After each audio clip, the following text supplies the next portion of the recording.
Students, मैं मनीषा आप सभी को स्वागत करती हूँ मेरे YouTube चैनल पे। वीडियो अगर अच्छा लगे तो लाइक, शेयर और सब्सक्राइब ज़रूर कीजिए। तो हम संस्कृत के कक्षा 7 के पहला जो विषय है प्रथमः पाठः बुद्धि एव अस्माकं बलम के बारे में आज पढ़ेंगे। तो देखिए, पहला जो विषय है उसका नाम है बुद्धि ही एव अस्माकं बलम।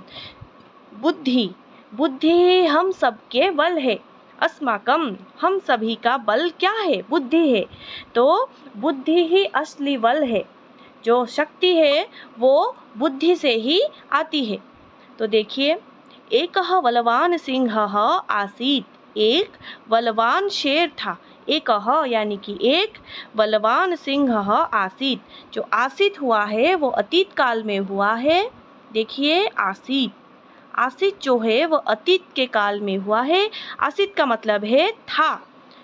तो एकः बलवान सिंहः आसीत्, एक बलवान शेर था। सः वनस्य राजा आसीत्। हम सब लोगों को पता है कि शेर जंगल का राजा है। तो वो जो बलवान शेर था वो क्या था? वनस्य, षष्ठी विभक्ति हुआ है, वो वन का राजा था। सर्वे पशवः सिंहात् भीताः आसन्। जंगल के, वन के जो सारे पशु थे वो शेर से भयभीत थे। भीताः, भीताः शब्द का अर्थ क्या है? भीताः, भीताः मतलब भयभीत थे। तो जंगल के जो सारे पशु थे, पशवः बहुवचन हुआ है, पशु का बहुवचन पशवः। जंगल के जो सारे पशु थे वो शेर से भयभीत थे। सिंहः प्रतिदिनं पशून् मारयति स्म। जो शेर था वो हर दिन पशुओं को मारता था। प्रतिदिनम, प्रतिदिनम मतलब हर दिन, हर रोज वो पशुओं को मारयति, वो पशुओं को मारता था। पशूनां संख्या न्यूनतरा अभवत्। तो धीरे धीरे क्या हुआ? पशुओं की संख्या न्यूनतरा, न्यूनतरा का मतलब है कम हो जाना। एक नया शब्द है न्यून। न्यून का मतलब है कम होना। तो धीरे धीरे क्या हुआ? पशुओं की संख्या कम होता चला गया। न्यूनतरा अभवत्, अभवत् का मतलब है हो जाना। नेक्स्ट देखिए, सिंहात् भीताः पशवः गुहासु बसति स्म। तो शेर से डरा हुआ पशु क्या कर रहे थे? गुहासु। और एक नया शब्द है गुहा। गुहा का मतलब है गुफा। तो शेर से डर के पशु क्या कर रहे थे? अपनी गुफा के अंदर बसंती स्म, अपने गुफा के अंदर ही छुपकर वो रहते थे। एकदा सिंहः बुभुक्षितः आसीत्। एक बार क्या हुआ? शेर जो था वो बुभुक्षितः, बुभुक्षितः का मतलब है भूखा। तो एक बार शेर भूखा था। बुभुक्षितः मतलब भूखा। तो एक बार शेर भूखा था। इतस्ततः भ्रमन् सः एकां गुहाम् अपश्यत्। इतस्ततः इधर उधर घूमता हुआ उसने, सः एकां गुहाम् अपश्यत्, इधर उधर घूमता हुआ उसने एक गुफा को देखा। अपश्यत का मतलब है देखना। तो उसने एक गुफा को देखा था। ये भी अतीत काल में हुआ है। सः अचिन्तयत्, उसने सोचा। अचिन्तयत् मतलब सोचा, चिंता किया, उसने चिंता किया। क्या चिंता किया? अत्र अवश्यम एव पशुः भविष्यति। तो गुफा को देखकर वो सोचा ये गुफा के अंदर अवश्य ही कोई पशु होगा। भविष्यति, कोई पशु होगा। अहम तम खादित्वा गुप्तृप्तः भविष्यामि। और मैं क्या करूँगा? वो पशु को खादित्वा, खाकर, तृप्तः, तृप्त शब्द का अर्थ है खुश हो जाना, तृप्त हो जाना। तृप्त मतलब कोई शांति तुमको मिलना। अगर तुमको कोई चीज़ खाने को अच्छी लगे, जैसे किसी को कुछ खाने को चीज़ अच्छा लगता है तो वो खा के उसको तृप्ति मिलती है, आनंद मिलता है, संतोष मिलता है। तो उसी तरह से शेर अगर वो पशु को खा लेगा तो वो तृप्त हो जाएगा, खुश हो जाएगा। एवं ऐसा गुहा अपि मम भविष्यति। तो शेर सोच रहा है कि अगर कोई पशु अंदर होगा तो मैं उसको खा लूँगा, मैं खुश हो जाऊँगा, तृप्त हो जाऊँगा। और फिर मुझे क्या मिलेगा? ये जो पूरा गुफा है, ये ऐसा गुहा अपि मम भविष्यति, ये जो पूरा गुफा है ये भी मम, मेरा। मम का मतलब है, मम शब्द का अर्थ है मम मतलब मेरा। अगर कोई तुमसे पूछे कि तब नाम किम, तो आप क्या जवाब देते हैं? मम नाम, फिर आपने आपका नाम बोलते हैं आप। तो मम का मतलब है मेरा, मेरा नाम मनीषा है, उसी तरह से मम।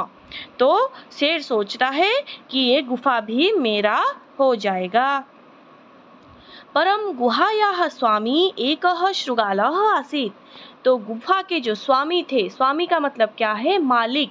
तो संस्कृत में स्वामी शब्द का अर्थ मालिक होता है, घर का जो मालिक होता है। उसी तरह से गुफा का जो मालिक है, यानी कि वो गुफा जिसका था, वो कौन था? वो एक शृगाल था। सह अतीव बुद्धिमान आसीत्। वो जो शृगाल था वो बहुत बुद्धिमान था। सायंकाले, सायंकाले का मतलब है संध्या के समय पे। यदा सह गुहां प्रति अगच्छत् तदा मार्गे सह सिंहस्य चरण चिन्हानि अपश्यत्। तो संध्या के समय में जब वो गुफा की ओर आया तो वो गुफा से बाहर था। जब संध्या हुई, संध्या का समय में जब वो गुफा के ओर लौटा तो वो क्या देखा? मार्गे, मार्गे मतलब, मार्गे शब्द का अर्थ क्या है? मार्ग। मार्ग शब्द का अर्थ है रास्ता। तो जब रास्ते में उसने क्या देखा? सिंहस्य चरण चिन्हानि। जो रास्ते में उसने शेर के चरण चिन्ह यानी के पैरों के निशान देखा। जैसे कि आप लोग अभी पिक्चर में देख रहे हैं, चित्र में देख रहे हैं, वो जो शृगाल है वो शेर के चरण चिन्ह को देख रहा है, पैरों के निशान को देख रहा है। तो पैरों के निशान से उसे ये डाउट हुआ कि शायद मेरे गुफा के अंदर अवश्य कोई शेर होगा। शृगालः अचिन्तयत्। शृगाल ने सोचा, क्या सोचा? सिंहः तु अवश्यमेव गुहायाः अभ्यन्तरं भवेत्।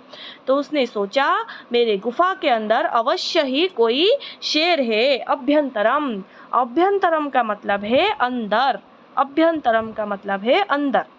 तो मेरे गुफा के अंदर अवश्य ही कोई शेर होगा। तदा किम करणीयम। तो उसने सोचा फिर मैं क्या करना, मुझे क्या करनी चाहिए।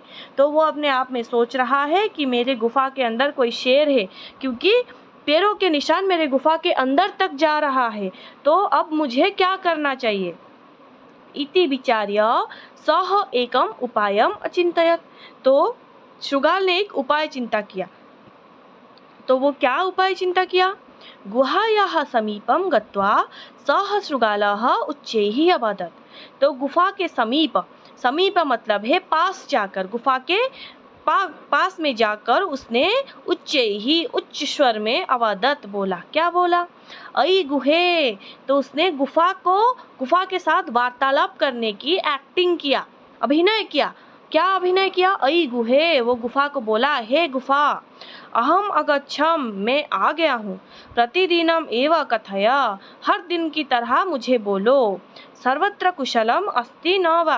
तो वो गुफा से बात किया। क्या बात किया? गुफा को पूछा कि हे गुफा, मैं अभी आ गया हूँ, तो हर रोज की तरह मुझे बोलो कि सब कुछ कुशल है कि नहीं। तो कुशल, कुशल शब्द का अर्थ है ठीक ठाक, अच्छा।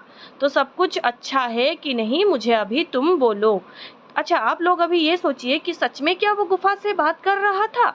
नहीं, उसने एक उपाय सोचा कि किस तरह से मुझे पता चले कि गुफा के अंदर शेर है कि नहीं। तो उसने ये उपाय सोचकर अपनी बुद्धि का इस्तेमाल करते हुए गुफा से बात करने की अभिनय किया कि हे गुफा, मुझे बोलो, हर दिन की तरह तुम मुझे बोलो कि सब कुछ कुशल, सब कुछ ठीक ठाक है कि नहीं। सिंहः अचिंतयत्। गुफा के अंदर शेर जो था उसने सोचा। क्या सोचा? यदि अहम उत्तरम न दास्यामि, अगर मैं उत्तर नहीं दूंगा, तदा तु शृगालः गमिष्यति, तो फिर क्या होगा? शृगाल लौट जाएगा, वो गुफा के अंदर नहीं आएगा। अतः सः अकथयत्, इसलिए शेर ने बोला, आगच्छ अत्र सर्वम कुशलम अस्ति, आओ, यहाँ पर सब कुछ कुशल है, यहाँ पर सब कुछ ठीक ठाक है। तो इससे आप लोगों को क्या पता चल रहा है? शृगाल के बुद्धि के बारे में पता चल रहा है और शेर के निर्बोधता के बारे में पता चल रहा है कि शृगाल कितना बुद्धिमान है। वो अपनी बुद्धि का इस्तेमाल करते हुए पता लगा लिया कि शेर के गुफा के अंदर शेर है, लेकिन शेर इतना बड़ा उसका शरीर है, फिर भी वो निर्बोध होकर उत्तर दिया कि हाँ ठीक है, सब कुछ गुफा के अंदर ठीक है, तुम अंदर आ जाओ। शृगालः सत्यम ज्ञात्वा तत्क्षणम एव अधावत्। तो जो शृगाल था वो सत्य जान गया कि हाँ गुफा के अंदर अवश्य ही शेर है। ज्ञात्वा एक शब्द है ज्ञात्वा, ज्ञात्वा देखिए ज्ञात्वा शब्द का अर्थ है जानकर, उसका मूल धातु है ज्ञा धातु, ठीक है। तो ज्ञात्वा शब्द का अर्थ है जानकर। तो शृगाल सत्य जानकर क्या किया, तत्क्षणम उसी क्षण वो अधावत, अधावत मतलब दौड़ गया, वहां से भाग गया, दौड़ के वहां से भाग गया। किंचित कालम प्रतीक्षां कृत्वा सिंहः गुहायाः बहिः अगच्छत्। तो कुछ समय प्रतीक्षा करने के बाद जब शृगाल अंदर नहीं आया तो शेर क्या हुआ, गुफा के बहिः अगच्छत्, गुफा के बाहर वो आया। बहिः मतलब बाहर। देखो पहले हमने एक शब्द जाना था अभ्यंतरम, अभ्यंतरम मतलब अंदर और बहिः मतलब बाहर। तो शेर कुछ समय प्रतीक्षा किया, अपेक्षा किया, फिर उसने क्या किया, गुफा के बाहर आया।